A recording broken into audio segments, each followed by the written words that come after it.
the country is in danger. That's what had happened to Africa in the past. Africa was colonized because our chiefs did not keep up with technology, did not keep up with organization of security, and did not unite to work together.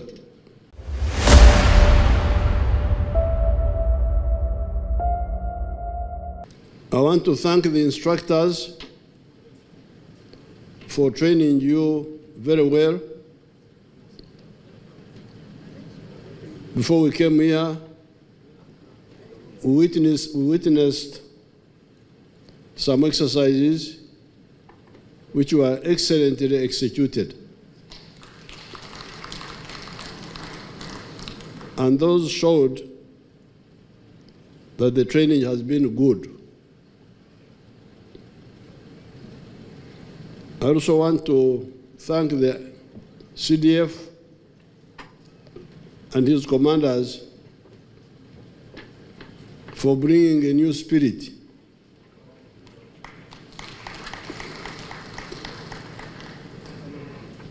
in the UPDF. New spirit of fighting corruption, which was beginning to show up in the army, and emphasizing professionalism and lethality of the army. The army must be lethal.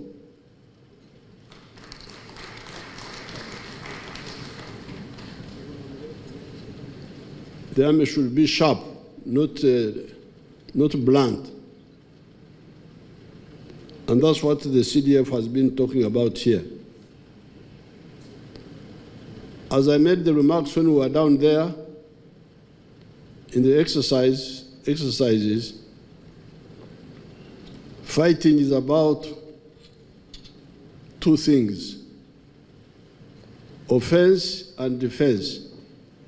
From ancient times, the spear, the arrow, and the shield.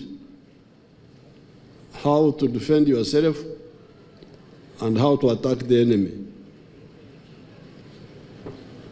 And as the CDF said, these are all the time evolving.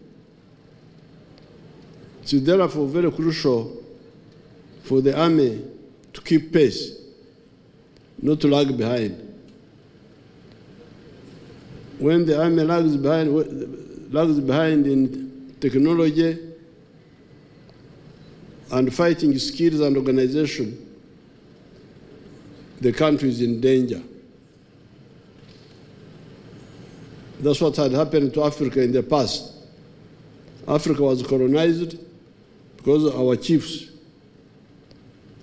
did not keep up with technology, did not keep up with organization of security, and did not unite to work together. So therefore, I'm very happy with the CDF's emphasis on professionalism and enhancing lethality of the army. Also, using the money of the army well to solve the problems of welfare, infrastructure, training, health, and so on. I'm therefore very happy to see all these new ideas, including this one, because in the past we used to spend a lot of time. I remember in 1979, when we were reorganizing UNLA, we had trainees in Kabamba, trainees in Mbende, Nakasongola, and some other places. So with Vinaisa, we had to go to every every cantonment to pass them out. Repeat the same thing. So here we would have had to go to Labourdon, from there we go to Oririm, from there we go to Ruhengeri, and so on. But this innovation by CDF and his commanders that we can do it at one place and we share virtually using technology represents the spirit of innovation and transformation, which is very good for the army. Now, you, the young people, as the CDF told you, this is the beginning of your career. I have been involved with the army for the last 55 years. From 1971 up to now, I'm always involved with the army. But you can't do that if you are not medically fit. Even today, if you need any long walking, I can be with you. You can't leave me behind. So, looking after your life so that you remain fit is fair for yourself, fair for the army, and fair for your family. Because it is not fair for us to train you and for your family to educate you,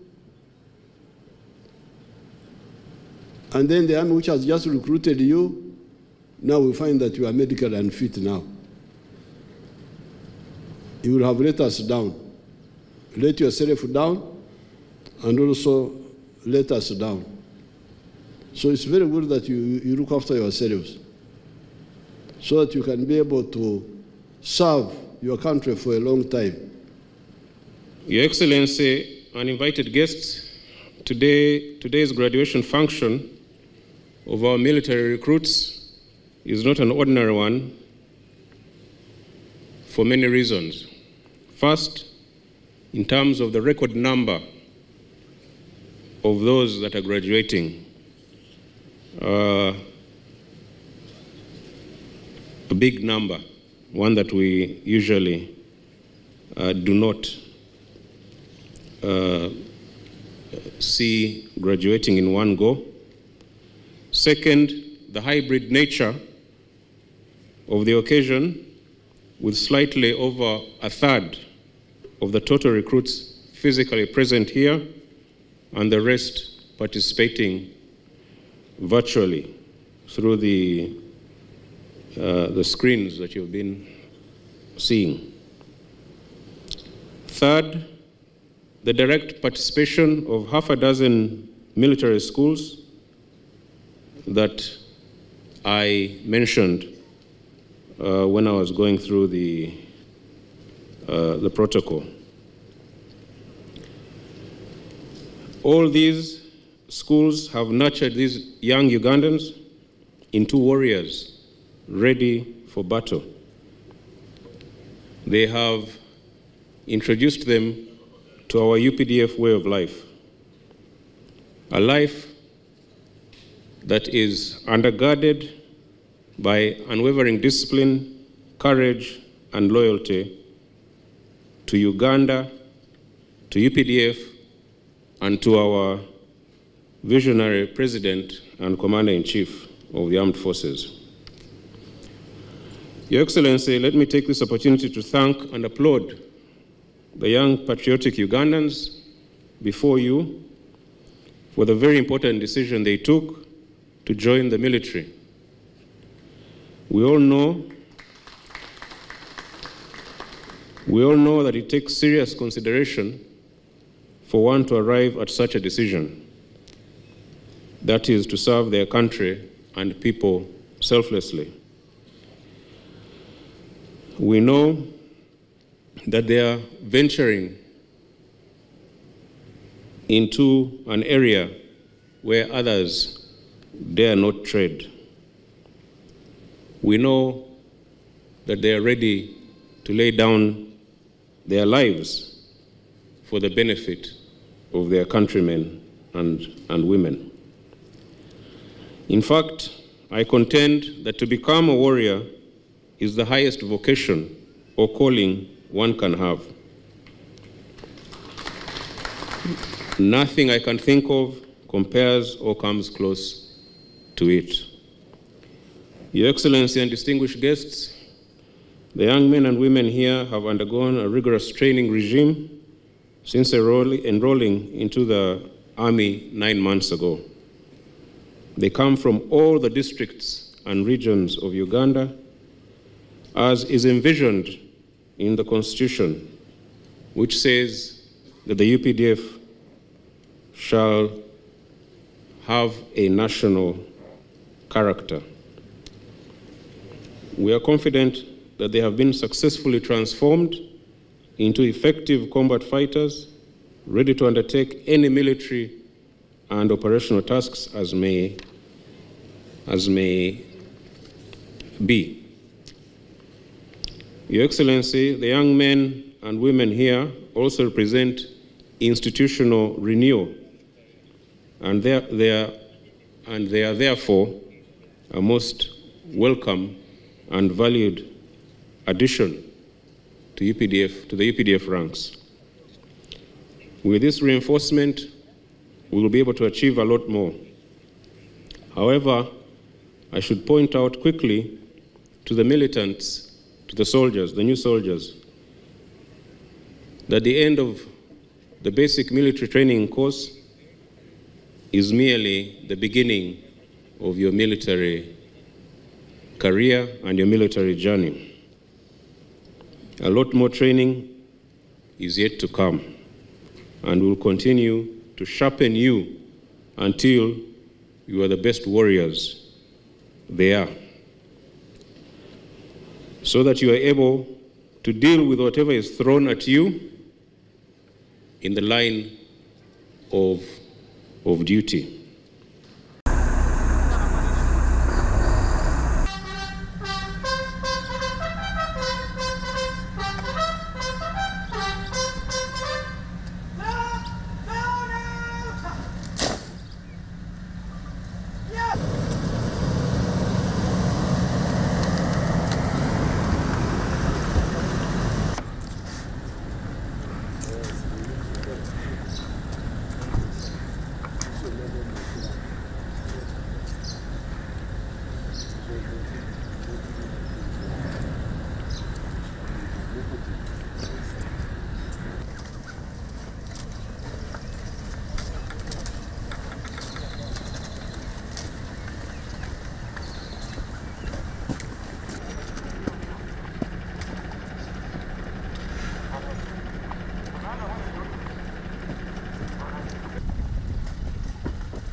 Naomba kuendelea afande.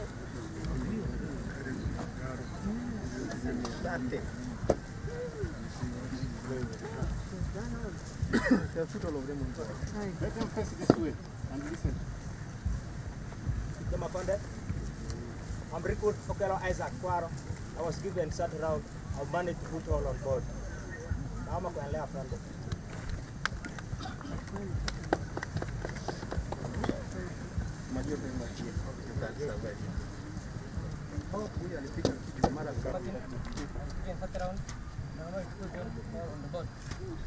I'm Recruit Wambi Derek, Section Commander, Assault Team.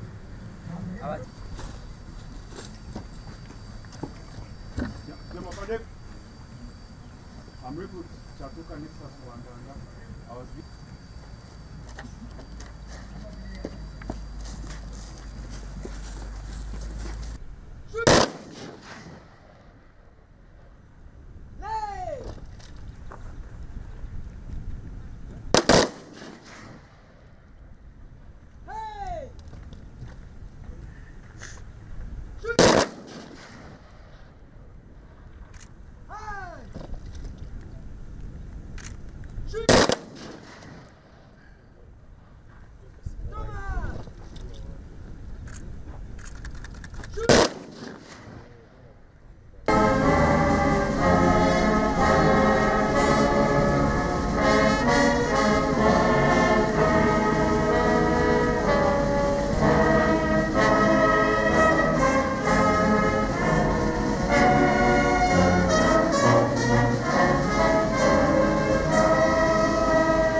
Ajaza